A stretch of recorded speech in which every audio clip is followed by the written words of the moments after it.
Hey, g'day guys, here I am again. Yesterday I popped on for a short video, talked about what would it take for you to say yes. And so I've been thinking a bit about that, of course, as you do. When you ask questions, answers arise, right? Questions are really powerful. So today I want to talk a little bit about one of the potential answers to that question, right? What would it take for you to say yes to yourself?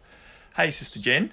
And so the answer, one of the obvious answers to that question is this nasty little word that we all have an interesting relationship with, which is discipline, right? And I was thinking about discipline because that's really what it does take to say yes to ourselves. It takes a level of discipline. But unfortunately, discipline is a word that has been sullied. It has a connotation of punishment, right? It's even used, right? Discipline is actually even used as a replacement word for punishment. People will actually use the word, I'm disciplining you, meaning basically I'm punishing you. And that's not really what discipline is supposed, in my opinion anyway, what discipline is supposed to mean, right? Discipline is this really a devotion or a dedication to doing what we know would serve us, right? To doing the quote-unquote right thing.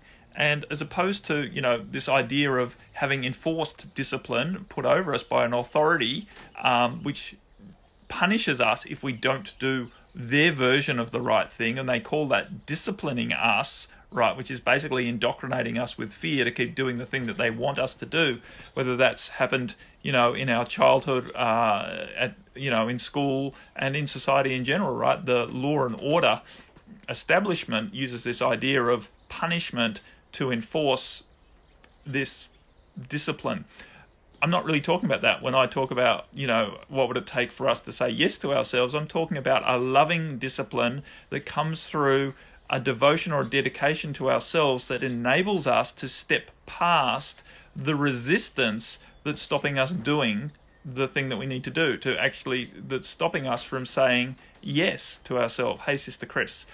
So what would it take for us to embrace a much more empowered relationship with the concept to change that behavior? We, upset the people around us who are expecting us to keep doing the same old.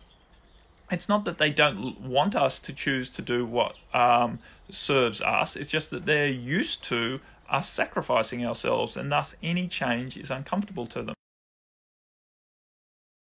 For another day, I'm choosing to keep this reasonably short.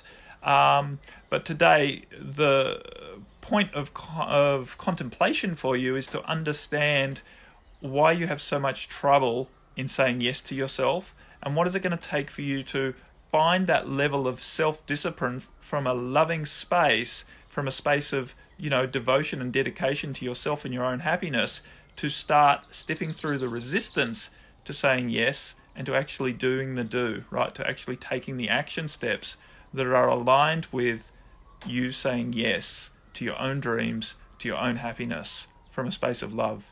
Okay, my friends, that's it for now. Bye.